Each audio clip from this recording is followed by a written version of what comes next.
Bruce, how's it going? Thanks so much for joining us. Hey, look forward to it. Thanks for having Ladies me. and gentlemen, ladies and gentlemen, Bruce Gottlieb, indie developer, but once you've worked on AAA stuff, so if I could just do like a brief introduction on you. So you're part of the husband and wife team at Starring Dragon Games right now, making a classic RPG 6502 assembly for the Commodore 64 and modern PCs. Am I right so far? Yep, totally right. Love retro games, indie games. You got into programming at the age of 11. From what I was saying, computer science degree. You began working in games in the 90s. That is absolutely amazing. And some of your history includes Electronic Arts, Konami, Radical Entertainment, Rocket Science Games. You've done some basic work on like a code wrench, like a generalist, but also technical director. Yep. Is that about right? Like history? That's right. You've been in and out of the industry, then. This is going to be a great conversation. Then I'm super excited. So I guess to kick it off, I guess to kick it off, like 11 years old. So like, what inspired you at like that age to get into development? Like, where'd you start? Oh wow, that's a good question. Well, my first system was a color computer 2, and that was pretty much the system that kind of inspired me to get into the wanted to make games. I remember they had some pretty cool games on that platform. One was Dungeons of Dagrath, which was just incredible. Probably one of my favorite game designers. It's not that known these days, but it was kind of at that time that was my first system. I had Apple IIs in school, but I didn't have any at home. And my grandmother, thankfully, one Christmas, I was just begging her, and she was able to get it for me. So that was really awesome. And that kind of started my exploration of programming. And before that, I would hang out at Radio Shack, and I actually would taught myself BASIC at Radio Shack, because back in those days, computer stores, I would actually go there after school and stay there. And my parents were like, "Where's Bruce?" They wouldn't know where I was. And they're like, they drive down Radio Shack, and I'm there until they close. I had those like extended color BASIC manual open, and I'm like trying to code basic shapes and graphics. It was actually really fun BASIC on the Coco 2. And it was a cool time, I think the first game that really inspired me was King's Quest 2. And when I saw that, I was blown away from that. And I was like, I want to make games like that. So that was kind of my start. And also there was some like martial arts games. I was like Kung Fu Master in the arcades. I was like really into, and I'm like, I wanted to make one. My first attempt was a Kung Fu Master game, and I was probably around 11, 12 when I tried to do it. I was like hand drawing the sprites on graph paper, trying to figure out how to get this in the computer, and turned out I failed miserably because it was just too slow and basic. You have the joystick, and you try to move the guy and press the button. I got as far as him like throwing up a roundhouse kick and stuff, but it wasn't even sprites. There weren't sprites on that machine, so you have to like code everything from scratch. And then some text adventures, some graphic text adventures. I wrote a couple for some of my friends, just about our lives hanging out in the country. And I had my best friend, actually, that was one of the first games I wrote, was a graphical text adventure where it's just like the early games, real simple. And it was just about basically him trying to get a girl, basically, that he had a crush on. That was the whole thing. And he had this quest. It was his quest, but yeah, those early days. But really the games that just sparked it was really King's Quest 2. That was like the first spark of me, like, I want to make games, and then when I got into a little older in my teens, and I got into the RPGs, which, we could talk about that stuff a little later. Yeah. That's amazing that at 11 already trying to program games and whatnot. Yeah. Yeah, no, that's that's a pretty bright spark right there. That's for sure. Especially like hanging out at Radio Shack trying to learn basic and stuff like that. Because I remember, like you mentioned, like the Apple IIe's, and we had those in school and stuff like that too when I was a kid. Didn't have anything like that at home, but I always wanted to, like, have more computer stuff at home at an earlier age so I could learn, because that was one thing I tried to do, because just like you, I did the same thing with like graph paper. I would like draw like little sprites and stuff like that, but no computers at home at the time, so I couldn't really like program. I mean, I had like the Atari 2600, but as a video game console, really couldn't do much with that on my own. But no, that's excellent. So like programming, you would say would be like your first love, right? And like video games would be your first love in terms of programming. Yeah, definitely. If it wasn't for video games, I probably wouldn't even been interested in programming. So I think a lot of people are like that. They see games and how do I do this? How do I make games? How do I become a game designer? And back then you had to be a programmer. It wasn't like it is now. Now we have game designers that don't touch code at all. And but back then that was the path, and that's what I tried to do. Yeah, back then it was a lot different developing games back then. I mean, if you read any of the stories from a lot of the big hits, like we were just speaking about, like Romero earlier and id Software, yeah, like the way they did things back then in terms of development and working in a team is a lot different than it's done today. I'm guessing it was just a lot more, hey, does this work? Okay, it works, and then bam, just go with it. Back then, a lot of it was kind of gut stuff back then, which is really interesting. And I think it's a little bit way too corporate these days, but that's the discussion we can get into later. So yeah, you started early. Basic Radio Shack, that's amazing. Hell yeah, I used to love going there when I was younger. It was like a little candy store, you know what I mean? Just with all the cool electronics and stuff. It was so fun to go in there. I'm just geeking out now. Look at me. Well, the cool thing is there was a candy store right across from there, so I would literally go across there to the candy store. With $1, I would get like a handful of gummy worms. And I would walk back, and I'd have my little bag of gummy worms, and that would like fuel me from after school until dinner time, or until my parents picked me up or something and said, "Get home." That's the way to do it. Yeah, it was funny. It was just so. From there, like, kind of give us a little bit of the lowdown. Let's fast forward a little bit now. So, like, kind of like give us a lowdown on like what brought you to like where you're currently at, like the path from there. You're younger, like let's say past high school, because then it says you got your computer science degree. And what was like your first big step into the industry? Okay, so I think my first big step was I was actually in college, and I wanted to get in the industry. I didn't know how to, obviously, but I was always kind of looking around for opportunities. And when you're in college, a lot of my friends in computer science, and we were programming games. In fact, our classes, they were doing games in our classes. I mean, they're primitive stuff like Hunt the Wumpus, but they're like graphical games. And we were all, of course, gamers, and we were playing games. So that was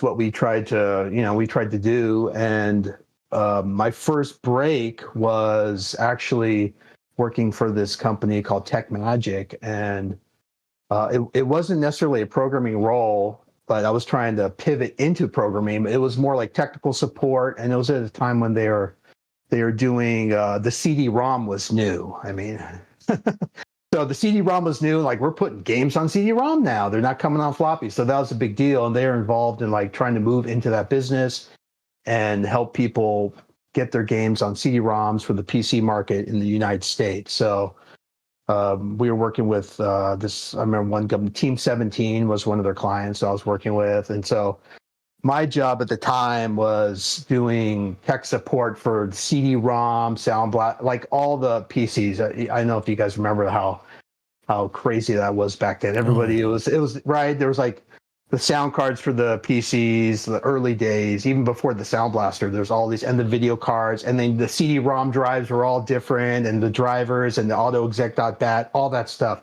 So I was all in there. I was the guy that was taking support tickets and all that stuff, and I hated it, but I could do it because I was tech savvy, right? So, and so there was opportunity there, like for me, because they knew I programmed and stuff, and almost worked out. We almost got this deal to work on, believe it or not, a Steven Seagal game, which I was totally stoked about because I've been a martial artist my whole life. So I was like, dude, I might meet Steven Seagal, you know, and so that just didn't work out though. It never worked out, and I don't think there ever was a Steven Seagal game from what I know. But I remember the engine that we had. There was a guy that had an engine that was pitching to them, and it was pretty revolutionary at the time. And you know, it could do like 6 degrees of freedom, and it could do like rolls in there because Steven Seagal, you know, you have to do a roll and weird stuff.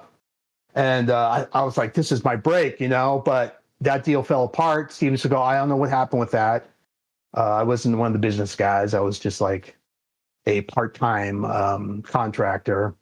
And it was like, you know, after school type of job, right? I would go over there for a few hours. But that break, and also some people I knew in college, you know, got a job. And my first real gig was Rocket Science Games. So that was my first big break. And I came in there. I was, you know, an associate, you know, a junior level programmer coming in there and working on the game called Obsidian, which was a 5 CD-ROM adventure game. And that was pretty much my big break. I got that job because I was friends with the guy in college, and we worked together on these other game projects. And in fact, we were also, I forgot about this, before that, we were working on doing indie dev back then. We had this idea, and we were working on a side project, which was actually a Axes and Allies board game kind of. Oh, nice. Yeah, so we were building a whole engine around that. And so for a few months, we were getting together and we were working on the tech to build that. And he got the job at Rocket Science Games. So that ended that. And then a few months later, he called me up and said, you know what, we need help. You know, we need another programmer. Why don't you come in? And yeah, so that's the way. That was just a huge break for me, and I got to work with some people that were like my heroes. Like at that company, there was like a lot of really cool people there, like well-known people there at that company. Yeah, that was like Obsidian. That was 97. Am I right? I think it came out in 96. I want to say 96 or 97. Yeah, I think it came out. Yeah, maybe early 97. But yeah, I was working there. I think I came in there 95 or maybe early 96. I can't remember the time frames, but it's so crazy because like real short little tangent here on like what got you in front of us here for this interview is last year I was just doing some casual searches for like I just feel like playing a CRPG from indies or something like that, and then I did some Googling and it came across Unknown Realm. Like, oh, it's Kickstarter. Okay, it's not out yet. Looks like I gotta wait for that, but it looks awesome. And then later on, I bump into you guys on X, and I'm like, get out of Dodge! Holy cow! And then I started talking to you guys. Now you're here, and like to turn out that you've been like, I mean, I'm familiar with a lot of your work that you've done from when I was younger and stuff, going up through high school and college and whatnot. So this is actually super duper. Like this is super duper awesome to have you here. Just throwing that out there. I appreciate that. It's fun. Yeah.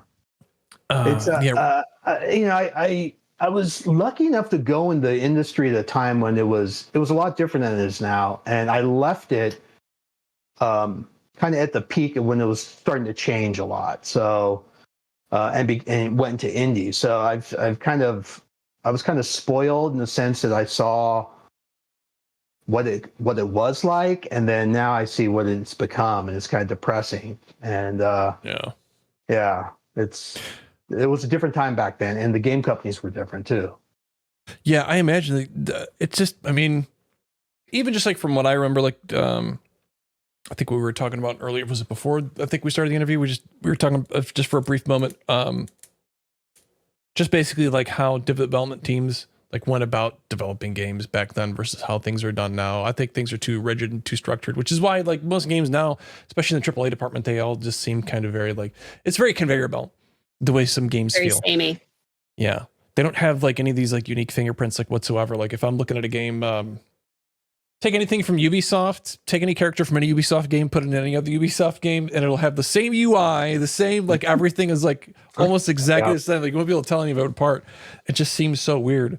So getting into something like that, what was that move like? Was it scary leaving AAA development and going into indie, or was that just like, it just felt like your natural progression? Like this is where I'm going to make my biggest impact in terms of, making cool stuff. Okay, so I guess to fully explain that, it was the last project I worked on was for the PSP, Sony PSP. We worked on actually it was like a sound game, they called it, but sound creation game, like a beats making kind of Trackspad. Yes, Trackspad, and that was for, and it was, it was an interesting idea. I think some of the problems with it were like maybe the lack of touch screen or something. It would have been better if it had more, the interface was a little better, so you could touch the screen to do changes. But that studio was fun because it was a small startup, and when I came on board there, it wasn't going to be like a one-off. It didn't seem like it'd be one-off. It's like, this might be the chance to kind of work on one of my game designs, after this project is done. And that was kind of the goal. But the game didn't sell well enough, and then that was the end of the company, as you know. So that was a couple years there. And then after that, I'm like, okay. At that time, we had our first child, so I was a father. And then, you start thinking, okay, the game industry, it's like averaging every 2 years, 2.5 years, you're getting a new job, because either, if the game doesn't hit or whatnot, it was becoming that, right? So I'm like, I need something more stable. That was my thought process, but I want to still work on graphics, because I was doing, 3D graphics, high fidelity stuff. And that's,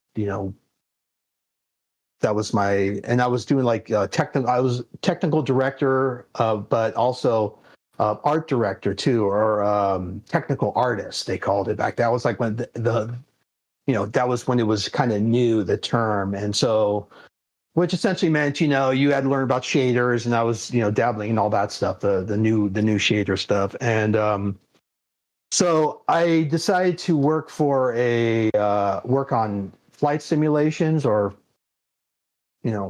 that kind of industry. And so I got a job doing that for a while. And I'm like, this is awesome. I get to do graphics, 3D high fidelity, graphics. It's kind of like games, and I still got to work on the same stuff. And but it should be more secure, it should be more stable, and it's a more professional job, right? I'm doing government contracts for image generators, basically for training pilots. So they would hook up, these big servers that would generate the graphics that the pilots could, and the pilots would hook up their custom-made cockpits and such to these image generators, and they would project them. They had different techniques for that, projecting them on domes, or some people had custom displays, custom cockpits with screens that would wrap around it. And now they probably just use VR goggles, high fidelity VR or something for that stuff. But this was before that time. Anyway, that, oddly enough, that industry I found turned out to be actually behind the game industry when it came to when it came to like the tech, or just maybe the process, maybe not so much the tech. They were cutting edge on the tech. They had the the latest graphics technology and cards and hardware, but when it came to the methodologies of software development and engineering and such, they were behind. And so it was it is the government, I guess. So. No, things move slow. It was a struggle for me. The engine that they were working on was really old, and they were in the process of just maintaining it was really painful. And it was really hard to add new stuff. Some stuff wasn't working. It should have been working when you tried to add it. And so it's just one of those code bases. You know what they say about code bases, right? After some point, so many years, you you can't maintain it anymore. It gets too expensive to maintain it. You have to actually throw it away and start from scratch, pretty much, like operating systems. So that's what it was. So I was working like literally killing myself at that job, like working 70, 80-hour weeks. And because of just the way that company was run, it was just brutal. And so that was kind of the last straw for me. Like my wife and me agreed, we can't do this. This is just crazy. It's not any more stable. It's not any more, it was, you could make more money doing that because, the game industry, as people know, they're underpaid big time compared to most other software industries, right? And you have friends working at Facebook and they're working almost twice as much as you, and your work is a lot more difficult doing and computer graphics and low-level shaders, and you're like, hey, what's going on here? What's wrong? So that nearly killed me. I mean, seriously, like my health was dropping, and I'm like, okay, this is crazy. And we just had a second kid, our second child, and we're like, okay. That just added to the stress. It just added to the stress. So that was it. And at that point, the catalyst, I went to GDC around that time. It was like GDC 2010. And I wasn't necessarily in the game industry right for those years, but we still were involved in GDC because of the graphics and stuff. So I went to GDC, and that kind of sparked something. I went around and I saw the games, and I'm like, I realized that I was a father now. I have kids, and there's like the games that influenced me to want to become a programmer and a game designer didn't exist anymore. Like the type of games that kind of sparked my imagination when I was a kid. And I wanted my kids to experience that when they got older. And so I remember leaving those GDC and just walking back to work, the office where I was, working on, the flights and stuff, and just thinking about that and realizing I want to make these type of games that go back to the source, right? That really influenced me, and no one's making them at the time. No one was making kind of the Western RPG anymore, and like these games that inspired me to want to become a game designer. So that's kind of the catalyst. And then after that job was no more, my wife and me, we talked about it, and I said, you know what, I have this idea. I want to make this game that I actually started in high school, believe it or not. This game was actually, I started this game in high school. There's history behind this game. It was like kind of my pet project in high school. I'm like, I'm going to make an RPG. And then as time went on, and I went from the Commodore to the Amiga, 16-bit. I had to start over on the Amiga and start building an engine on the Amiga for it. And then I got a PC and I started over in VGA graphics, learning, right? But through that process, I learned how to program a lot and how to do that. And then it never happened because I got into the industry, right? I got a job working, so that kind of got shelved. So it's kind of like a full circle, It's like, okay, I've run the gamut of all this stuff. I've gone through the industry. I know how to make games and everything. And now when I come back, maybe I should finish what, sparked my inspiration way back then, make that a reality. And that's kind of what happened at the time. I'm like, you know what? If I'm going to be killing myself working 70, 80 hours, I might as well do it building something that's going to be mine, something that I believe in completely and I'm passionate about, and that's what happened. That's what indie dev is. You're still gonna work harder. You're gonna work the same thing, but you're building something that you're passionate about, and that's yours. That's your own. And that's pretty awesome. It brings us right into Unknown Realms, the Siege Perilous. You see, you get your map on the back on the wall back there. Yeah. That's my whiteboard map. That's awesome. I can use white eraser on there and mark it off and stuff. Nice. So the choice to do this game now, since you said you started this way back in high school. Yeah. The choice to do this game in 6502 is actually kind of interesting. That's for sure. Compared to obviously making something modern, right? I can just pick up, especially like, today, like even a long time ago, like when I first started I taught myself how to program, but I think I dabbled like in the early 2000s. I did some dabbling in like HTML stuff like that for web, and then I went on to learn some C++ on my own. That was the first thing, because everyone's like, "Oh, learn C++." Everyone, okay, fine, I'll learn C++. That was the thing. I didn't know anything, right? You start out with a little bit. Most of the stuff I was doing was like just like you text-based output stuff. Console output was really easy. Then I'm like, okay, well, let's learn how to like draw a window on screen, display a raster image. We'll do that. Fast forward a little bit, still trying to learn, looking at other engines that are out there, but I'm like, okay, let me see if I could, draw a screen and a triangle now. That was way different than anything I'd done before, which took forever my first time out, but that's okay. But yeah, the decision to go with something like 6502 and make it for Commodore 64, I think is awesome, because I think it's neat that those systems could still be kept alive with new games. And people make new games for them. I think it's an interesting choice. Was that something that you decided like right away, like this has to be done on an old system, or was that something that came later on? Yeah, that's interesting. How that came about. It's kind of how I design games. It might be a little different than other people. In fact, I think it is. But so when I get an idea for a game that I want to make, in this case, a classic RPG, the ones that inspired me back in the days to want to code, I think about what's the best platform to make it on. Instead of, a lot of people the other way around, they're like, okay, there's a new platform that came out, let's make a game for it. And so I come up with the game idea first. I'm like, okay, what's the best platform for it to be on? And so, for example, if I had a game that's more like a mobile-oriented type game, I said this will work best on the tablet game, right? I'm not going to try to force it on something that it's not.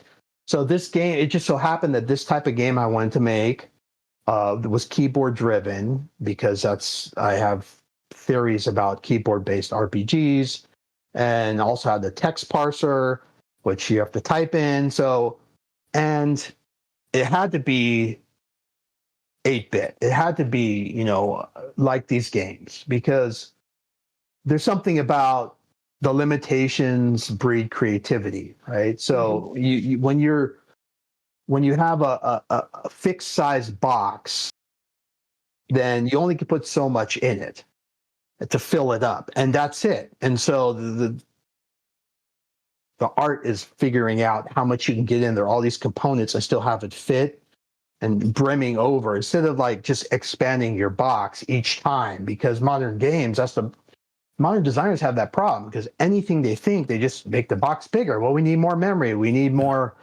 like the was it Obsidian or Oblivion, right? Just like 150 gig download or something. I mean, right? It went from like 7 gigs or something like that to like 120. Like, what are you guys doing? Yeah, so I can't do that. So I have to figure out how to, just do maximum creativity in this fixed size box. And I kind of like that. I kind of like that limitation to, it's not really a limitation, but it does make you, spark that creativity more in your mind. Like, how can I do this? And so the idea to do it 6502 was, I didn't really have a choice. So I decided, okay, I want to make a true 8-bit RPG. And how do I do that? Well, I have to use an 8-bit system, like an authentic system to do it. And then with the constraints, because if I didn't have that, anything goes, right? I would just, that's a good idea, I'm going to add that, or I could do that. And then I think that would break my design philosophy with what I want to do with this particular game. It's interesting though to keep a smaller box to constrain you, because that means that you can only fit so many pieces in those boxes when they're really small, and you can't make them any bigger. So all the pieces that you do put in there have to be really good, because you can't fit that many to begin with. And that's it. I love imposing limitations like that on any of the work that I do, in terms of, even when I'm like programming or something like that, I always try to try to be creative with everything. But in terms of like design and stuff, like that's interesting that you would choose the platform first, that would best fit your game. Because like you said, a lot of other people would just be like, I'll just write it in anything and I'll just, put it out on anything. That's a really unique way to go about it. Mhm. That I don't know, it just seems so, I don't know, is true the right word to use? I don't even know what's the right word to use here. Like I can't word right now. I use authentic. I mean, for this Yeah. particular game, right? It's authentic. When somebody says, when I say I'm making an 8-bit RPG, well, I'm really making an 8-bit RPG. It's not fake bit or whatnot. It's not Yeah. stylized. It is what it is. So, and it's I think that makes it classic, right? Because it's using the same parts that anything classic was built with. So, yeah. This makes me want to go out and collect a lot more retro hardware just because, because now that I've, which is awesome, by the way, this mug's a 6502 reference mug, which is fantastic. Bruce has these on the website. I'll make sure it's linked down in the description. You guys can check it out. I love that mug. But I built that mug for myself. Funny story. But now, that. I built that mug for myself, and my wife. I built it. I'm like, this is cool because I had a Vim mug on my desk, right? When I was learning VI and Vim, and I loved that thing. I was using it. Okay, how do I do this? When I was learning Vim, and I just love that mug. And I'm like, I wonder if I can get these instructions to fit on a mug. 6502 instructions. I had an old poster from an 80s magazine. It was like an unfold programmer's reference poster on my wall, and I would use that for reference. And then I have my Commodore programmer reference guide that I would flip through, and then it just clicked. I'm like, okay, what if I take this and figure out how to get it on here on the mug? And I did it, and I said, you know what, some other people might like these. And my wife was like, no, that's stupid, no one's going to want to buy that. I'm like, I don't know. So we put it up, and it's really our best-selling mug. So yeah, as soon as I saw you mention this on X, I'm like, I gotta have that thing, because 6502 is something that I've been wanting to learn as just like a hobby. You know what I mean? Just when I have some spare time, because I would love to do something like make like a ROM or a cart or something like that to plug in my NES that I've got sitting right over there. That'd be awesome.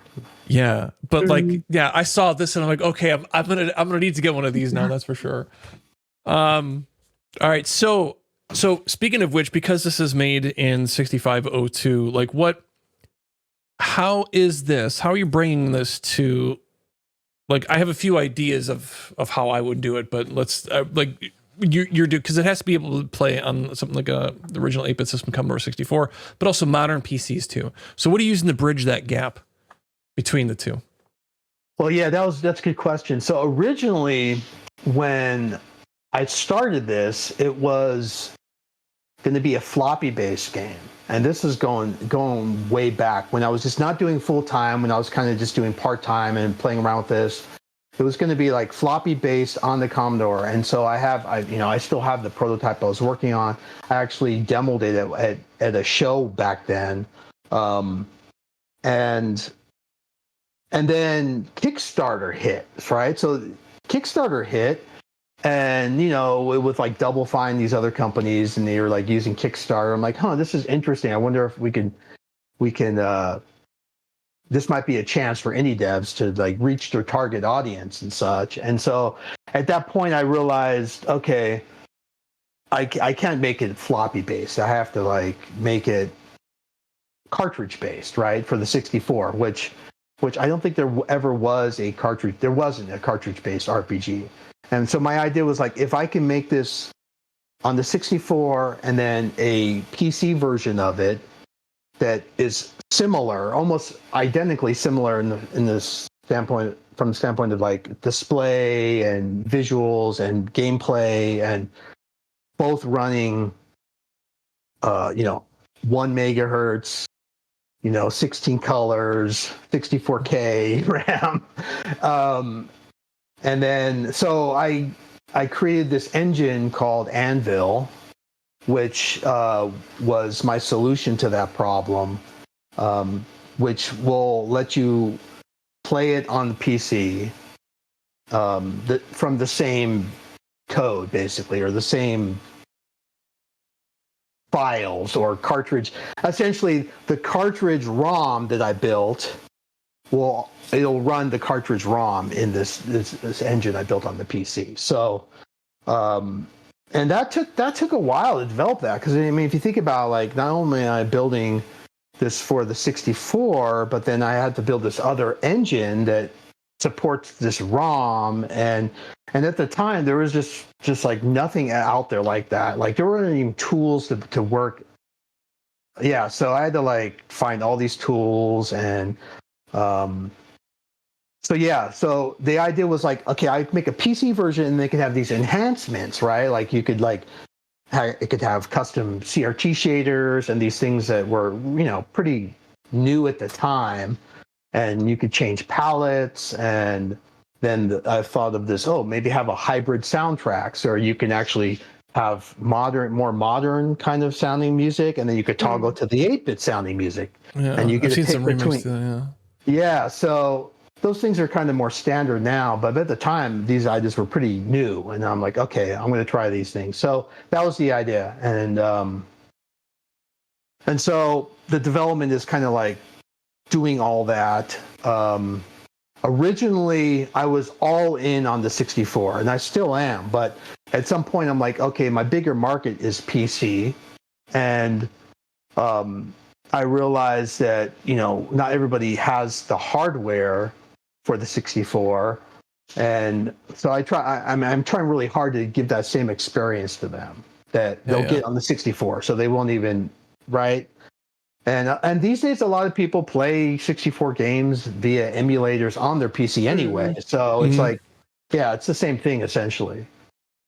Yeah, I've got some old games on disc, and I do have like it's an external USB floppy drive I use with nice. Some emulators to run on my PC.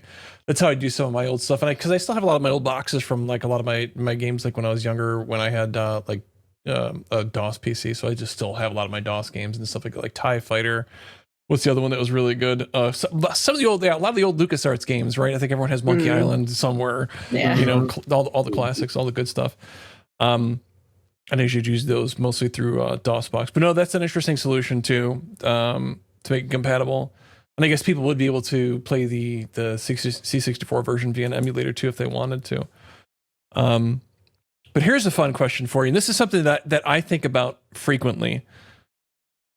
Do you have any fun exploits that you're purposely programming in your game? Not necessarily like cheat codes, but if I can kind of explain. So like Dragon Warrior or Dragon Quest 2, whichever one you want to call it, depending on US, not US. Dragon Warrior 2 has an exploit, and one of the first times you can go in, if you buy an herb, you have a 1 in 6 chance of getting a lottery ticket. It just pops in your inventory when you buy an herb. Herbs cost 2 gold each, but the lottery ticket sells for 50 gold. A 1 in 6 chance. You know what I mean? You got 25 chances to make all your money back on these things. So that's like one exploit to almost get infinite gold early on in the game. Are you including anything kind of funky like that? That gets over. I mean, back in the day, developing games, I'm sure it's a lot easier to overlook exploits like that, but sometimes having exploits in games could be fun for the user, especially when they're single player games. I don't know, a lot of older games had exploits. I'm just curious if you're going to go that route and kind of stay true and put in some Easter eggs for some people to find. I would say that yes. I'm a big Easter egg fan. I mean, I've pretty much put Easter eggs in every game I've worked on, and some are not even published. And oh wow, yeah. In fact, there's an Easter egg in Obsidian. This is a crazy story. I just found out about this. That game, they just recently resurrected that game. It wouldn't play on anything because it used some technology that was kind of obsolete, but some guy was able to reverse engineer it or whatnot and put it on the Zoom platform, I think it's called, which is a game. And yeah, and I found out about this, and not just that he actually was so deep in the code, in the assembly, when he was reverse engineering, that he found an actual Easter egg of mine, it was about 30 years now? Good grief, what is this, 95? Practically a 30-year-old Easter egg. It is 30 years old, Easter egg. Wow. Wow. That that was lost to time. And the crazy thing is that I was telling my kids about this Easter egg I put in this game, just like a couple weeks before that. And then I found this guy, he posted it on X or something, or somewhere I saw it. And he said he found this Easter egg and he enabled it. And the story about this Easter egg was because I was known to put Easter eggs in, and I learned my lesson at Rocket Science that you don't want to tell anybody about your Easter eggs, even your friends in the company, because once it gets out, it might get cut. And so I was friends with some of the QA guys there, and I was showing them, I'm like, I'm working on this Easter egg. It's going to be awesome. And I showed them, and turns out they went and told the lead, and then he's like, okay. And then he told the game designers, and they had a powwow, and they decided, no, we got to cut that one. And so they cut it, but he just commented it out, like if zero or whatever. And so the code was still in there. So this programmer that was rebuilding, he enabled this Easter egg, and he told everybody how to do it. And I'm like, no way. And I tried it, and it actually works. Oh, interesting. That's crazy. Yeah, so it's pretty funny. So yeah, long story short, there's going to be probably a lot of Easter eggs. There are Easter eggs, and by the time the game is done, there's going to be a lot more. And there'll even be a version. I mean, you like exploits? Do you like the Easter egg exploits, or do you just like kind of the backdoor, I want to hack the game exploits? Just like the Easter egg stuff that's really not like hacking the game, but stuff that you stumble across, you're like, wait a minute, no, hang on. Kind of like that, you know what I mean? Yeah. I'm all about that stuff. That's what makes games fun for me. I mean, come on, there's like King's Quest or all those games. They're all about exploration and finding stuff and like. That's the best stuff. That, like I said, when I was looking for, I just had that itch, that CRPG itch, and I'm just like, I need some like old retro, like just like the good stuff, And then when I saw your Kickstarter, I'm like, it's not out yet. I'm like, damn it, I can't play this yet. But it reminds me a lot of like old school, like Ultima and whatnot. Like I loved those games. I played them after they came out sometime, but when I was younger. But yeah, no, just playing through, and then obviously the visuals and everything on Unreal is incredible. So what are your initial thoughts on the success of your Kickstarter? Like how did you feel like when the Kickstarter ended and like this like huge support from everyone? Yeah, that was awesome. It was we were crunching. Our Kickstarter was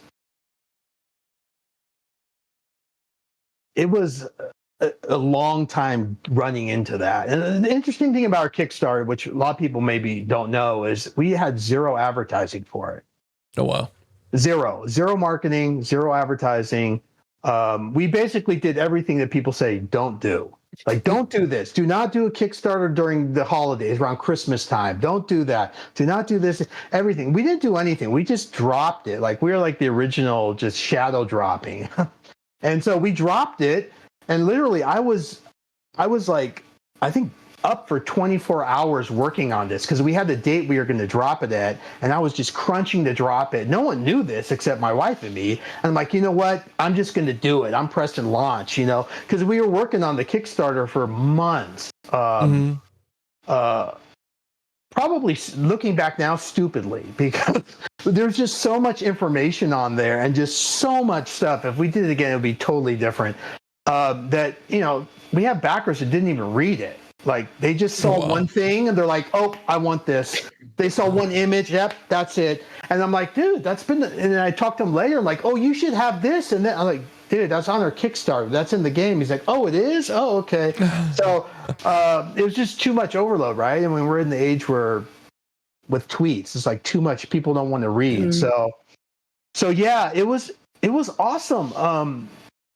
Just the response, it was like amazing. Like we got backed by some of my favorite RPG designers, Richard Garriott and Brian Fargo and Obsidian Entertainment, and and Tyler Sigmund, the creator of like Darkest Dungeon, like these indie guys that were getting really big too at the time.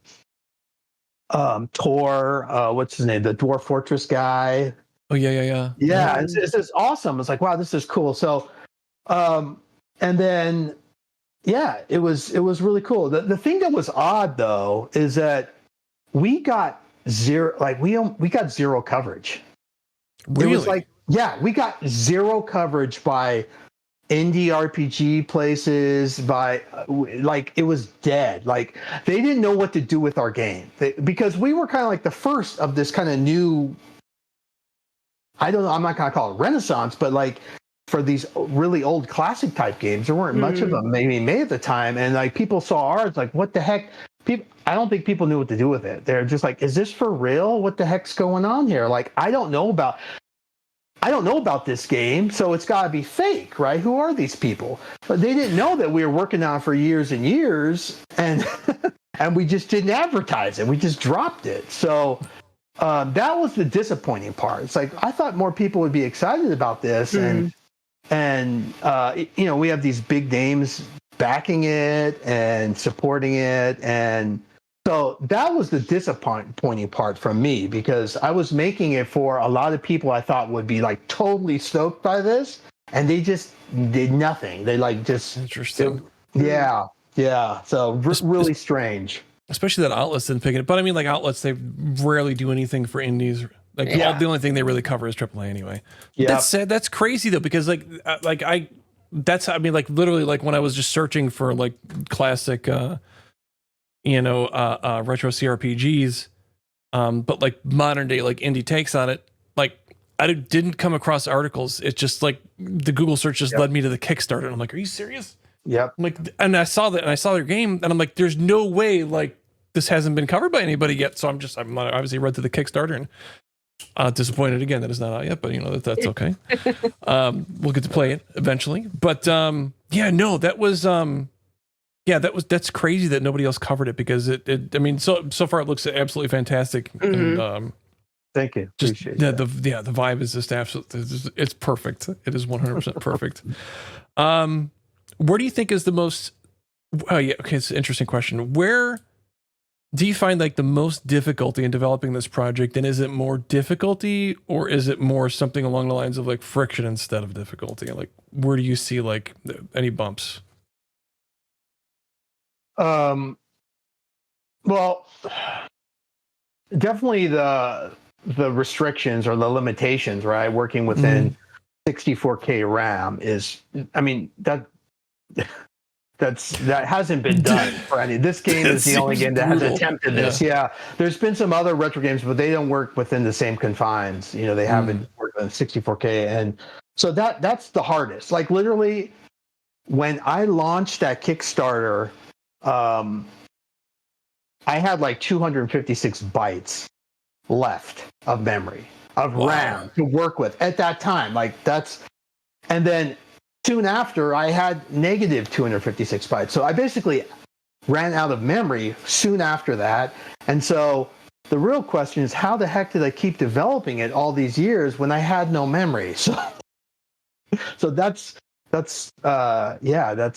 some decisions I made, or well, I'll just say what saved my butt is this custom scripting engine that I built in the game. So I have this scripting engine, and I built it started out really early just with a language to help me do the dialogue system, right, for talking to NPCs. And since it's a kind of a keyword system, you could type the keywords and you could talk to the NPCs. I needed some kind of language to do that. So my scripting engine started there, and it was pretty primitive. But as time went on, I started adding stuff until now the scripting engine handles a lot, almost all the gameplay. It handles a lot of gameplay. So, and that kind of saved my butt.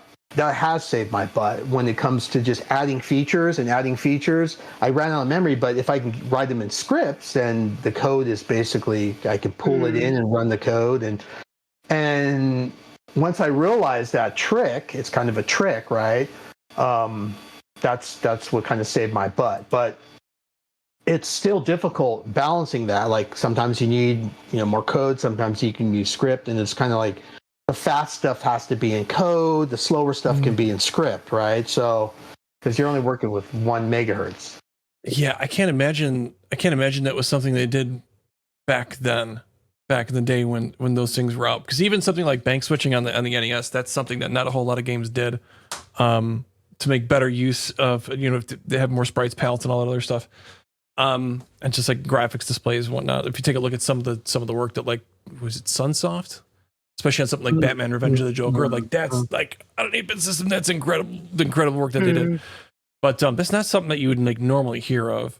But I can understand what you're saying. How you almost like if I were to do, like, in a more modern engine, like an open world or like a sandbox where you need to constantly stream elements in and out. So you're pulling chunks of a level in, and then you're taking some out that you don't need, so on and so forth. That's an interesting way to do it. 100%. Yeah, you could do that in different ways. And back in the days, they'd use these things called code overlays, which you have this section of RAM memory, and you just like unload the code for combat, for example. When you go into combat, it's a totally separate code module. It just loads this in. You run that code. When it's done, you load it out. You load the code for the overworld. That's usually how it's done. It's a similar approach because, you have a limited amount of space. So you have to kind of pull this code in as you go.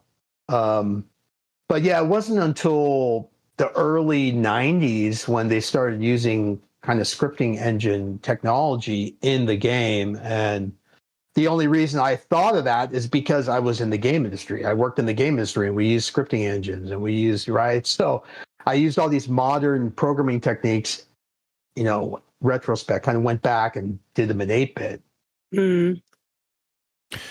Switching gears a little bit now, because you have a wealth of knowledge just working in the industry and stuff like that. What do you think what do you think is like some of the most important lessons that you think that you took away from like AAA that helps you out with indie? Yeah, that's a good question. I was thinking about this the other day or a while ago, and in my time doing,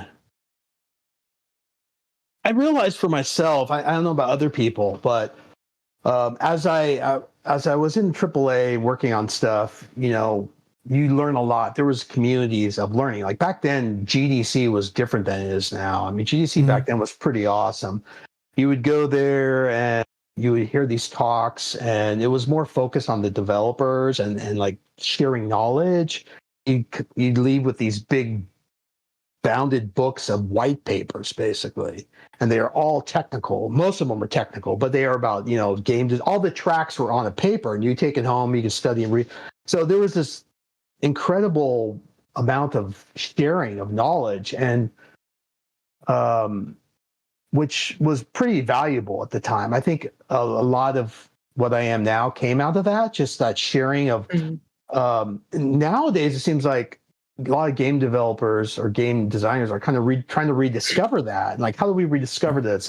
Here's my YouTube channel, and I'm going to talk about all these things. But honestly, this stuff was already done in the 90s. And by the time 2000 come, a lot of these things were established and known by people that were in the industry.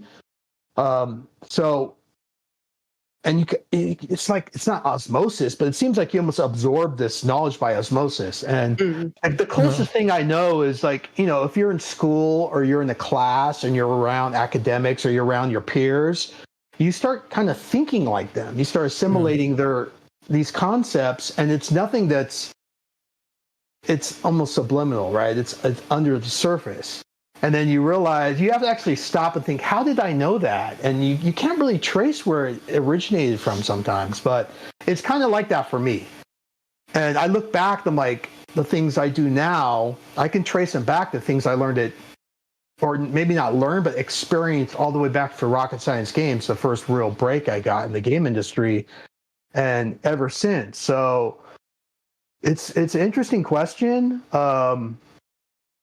And I can't really put a pin in it, It's not one thing that I can take away. I do know there's some things that I learned that from the game industry, and I think a lot of people will tell you this that were in the game industry. One of the big things was like, the tools you use, like some of the process you use, like using source control. Make sure you use source control. That's a big thing, big difference between people that were in the industry and not. They usually tend to use source control, or whereas a lot of indies are just, I meet indies like, are you using source control? No, I just back up one file. I just keep doing backups, and I just have all these versions and no version control. I'm like, okay, well, that's okay. No, that's okay too if the game's not too complicated. But if you have thousands and thousands of files, it helps to. Yeah, the bigger it gets. If you're doing like a small puzzle game, like you're making Minesweeper. Yeah, you don't need source controls, but you're probably not going to need it.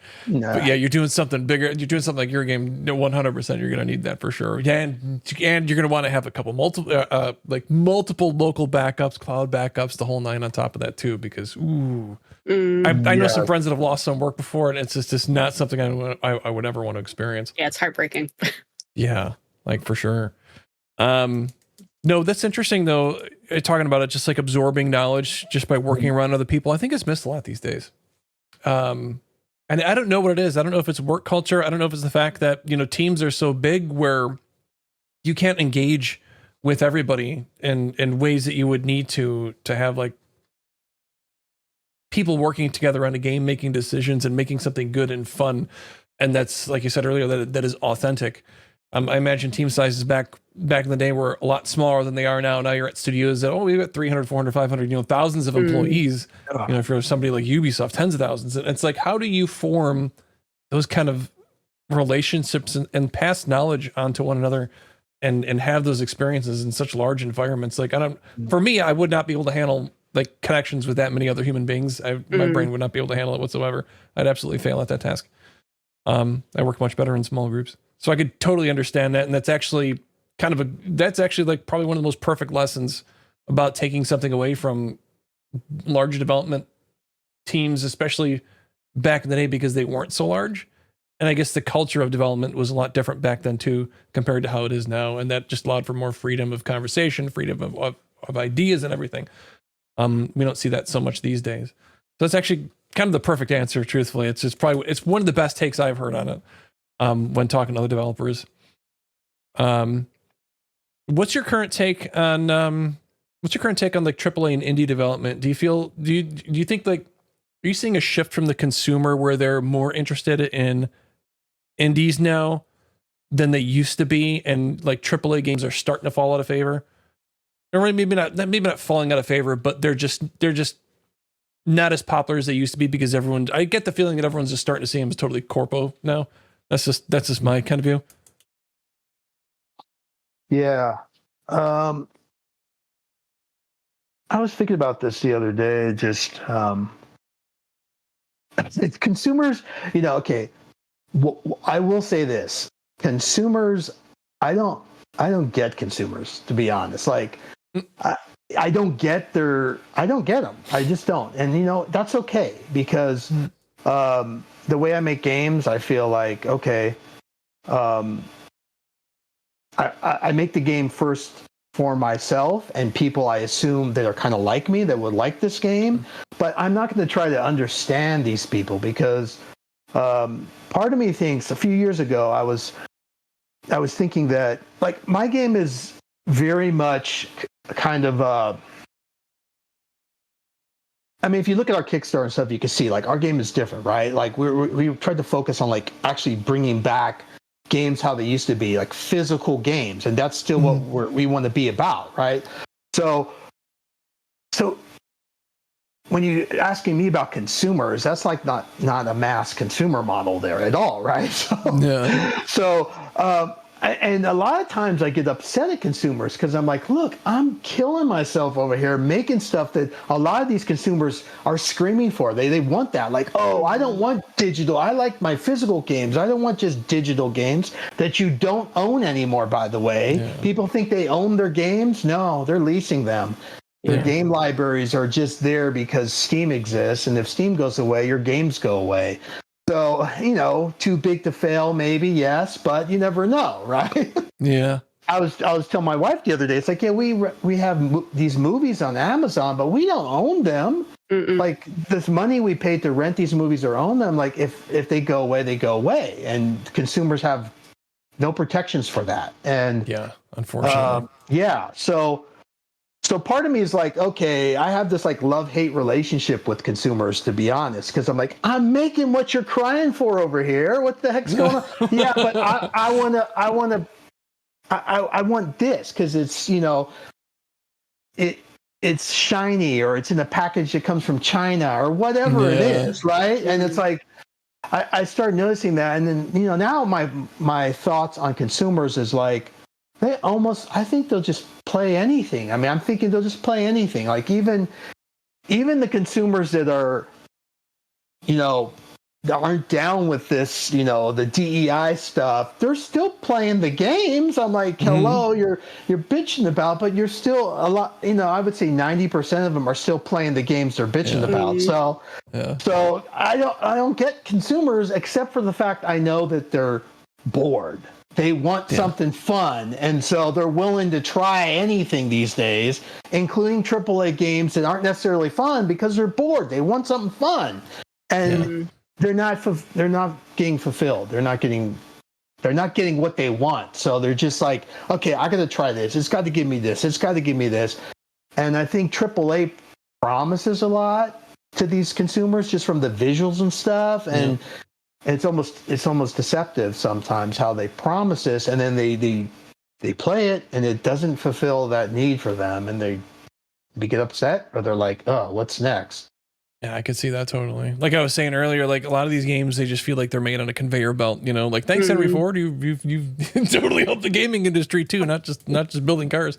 No, yeah, it does feel like that though. Everything just, I don't know, nothing feels like it has a fingerprint anymore. You know, like you could, you know, when, and I've said this before, I think in when we were talking to Jonathan Blow before, I said, you know what a developer thinks about you by how they present the game to you. And I think that is so true, I think, with a lot of AAA games these days, where they just don't care about the person playing it whatsoever. There's no unique fingerprint to the game. There's nothing that makes it, other than maybe some, like you were saying, look at our shiny graphics that we have. Like that really don't matter. Nobody cares. You know, people play Vampire Survivors and they love that game. That game doesn't have good graphics. It's fine. Well, it's their process. Their attempt to please everybody pleases nobody. Yeah, 100%. That's why I love a lot of indie games that try to take chances. You know, especially I love like a lot of retro games like you're making, because they just do things so different. It's so refreshing because it's not trying to be everything to everybody. It's trying to do a very specific thing and do it really, really well. I'm gonna wind out with a couple more questions here, and this is you get to decide the fate of a lot of human beings right now. Tabs or spaces? Everybody else dies. Oh, you're killing me here. I've been fighting with a couple of my friends over this. Okay, I'm going to get a lot of slack for this, but I'm saying spaces. I am. Oh my god. Yeah, I am a spaces guy. Yep. You just killed me. I can't believe it. All right. But I will say why. Okay. Most people don't say why. I don't know. It's true. I like to design code diagrams in my code. I like to document. I actually tweeted this out a few weeks back, and people are like, "Wow, that's so cool! I got to start doing that." So even when I was in school, I got this idea to do UML. I wanted to write this exporter. I never got around to it, but UML was big deal back then, which is a way to describe object-oriented classes and connections between systems and such like that. You can use it for a lot of things. And I wanted to create a way to put that and do it in ASCII, and then you can embed it right in your code. So you could have this code, the documentation right in your code. I'm big on that. And so a lot of the stuff I do, I create these diagrams, and it's right in the code, whether it's like my memory map, or if it's some kind of algorithm description. I'll draw simple ASCII stuff, and you only can do that with spaces. You can't do that with tabs, because tabs will just mess it all up. So, and this also gets back to like those ASCII art. I don't know if you guys remember that stuff, but I like that stuff, and I've been doing that since the 80s probably, and yeah, I used to like put little ASCII characters in my, and you can't do that with tabs either. Yeah, that's true. So, okay, you have a good reason to. Yeah, okay, you got a good reason to use spaces. I'll let this one slide. And that's the only reason, by the way. I will also say that that's the only reason. Other than that, I don't care. But that's the only reason why I say spaces, because I like to embed diagram in code when I can. Simple diagrams. That's actually interesting. You might have converted me to start using spaces now too. I'm just not going to tell my friends about it. Programming languages. What's your most favorite and your least favorite programming languages? Good question. My most favorite has to be C. That's what God programmed the universe in. And my least favorite programming language. Wow. I don't. I don't really have a least favorite. I don't really think of programming languages as least favorites, but I'm probably gonna get some slack for this, but I would say I don't like Python. Yeah, I could see that. I could see that 100%. I don't like Python, but it feels very verbose to me. It's like kind of the opposite of C. The less typing I do, the better, and Python just feels very verbose and kind of constrained. But I'm always the type of guy like use the programming language for the job. I don't care. Yeah. But I do like some just some stuff around the house, like some home automation and stuff like that. I write my own like Python scripts and stuff like that. And it's always weird when I switch back and forth. Like if I was doing a lot of that, I'll go into something like if I'm working in Unity, I'll hit up C#, then I'll just I'll forget to start using brackets and stuff. Or I'm just trying to space everything out with indentations. Or I'm like, no, you're not doing Python anymore. This is interesting, but yeah, Python's it's not bad. It's good for what it is, but yeah, you are right. It's not. I don't know. I think other programming languages are a little bit more elegant. I think in terms of what's fun to program, like 6502 is fun too, but what's fun to program in the sense that you can kind of memorize all the syntax and just go. And so C's pretty much the closest for me to that. Whereas Python is awesome. I use Python in my build scripts and all kinds of things, but it's more kind of very verbose and all these libraries and stuff. But I think a lot of people like it because it's like, especially for beginners, I think it's pretty easy to learn. It seems like it has some training wheels on there at times, but I mean, I guess it does.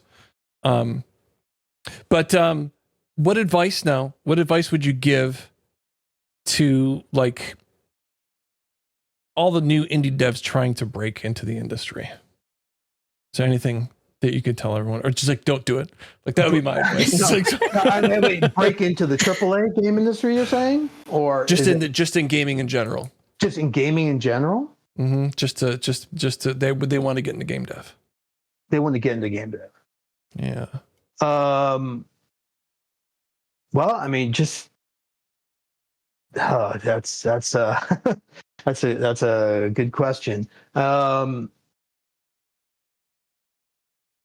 Well, you have to learn the basics of programming, obviously, right? Are we talking programmers here? Because there's a lot of different, just anybody like where, but I'll say programmers, right? Yeah, we'll go with programmers. I would say learn to program. Obviously, that's basic advice, and start some simple projects, simple games. Start working on that. Don't try to make an MMO. I mean, I see these people are like, I'm gonna build my favorite game. It's like, no, well, yeah, you can, but look how long I've been doing it. I build more. I mean, so it takes a while. So know your limitations and just build up from there. Really, the question kind of depends on if they want to do it professionally or not. If they want to just do it for fun, there's two camps, right? If someone wants to break into it, I want to go big, or I want to make commercial games, I want to sell them. There's a whole lot we could talk about regarding that, but just do it, right? Yeah. I mean, that's what everyone does. Yeah, just dive in. Like no matter how cold. I mean, the water's going to be cold, especially when you're new. No matter what, it's not going to be warm. So just dive in, I guess. It's so much easier for programmers now. Like if I was 11 and I had what's available now, oh man, I can't even imagine. Like if you start at 11, you're like, I want to make games. You have AI, you have YouTube, all these tutorials. I mean, if you really want to seriously sit down and put some time into it, it's scary what I think kids these days will become if they do it. If they don't sit around and say like, well, I'm just going to be a YouTube star, and but if someone's serious, they can become an incredible game programmer or any kind of programmer these days at a very young age, I think. Yeah, and there's a lot of like tools and stuff like that now, tutorials, everything like you're saying. Like, I know people that have built games solely just from watching YouTube videos and learning that way. And I'm just like, I mean, that's a way to do it too, I guess. But Bruce, I really appreciate you coming on. This has been so much fun getting to talk about this because you wealth of knowledge in the industry. Obviously talking a lot about Unknown Realms. Super stoked. And of course the mug. Everyone, don't forget. I'll link where you guys can get this in the description down below on all the platforms that you guys watch. The 6502 mug, and he's got what other mug do you have also? We got some other mugs up there, but this one's more programmer specific. Yeah. But it's been an awesome time, man. Thank you so much for coming and hanging out with us. Yeah. Really appreciate it. Yeah, had a great time. Thanks for having me on. All right, guys. We'll see y'all later. Peace. Okay. Take care. Bye. Bye.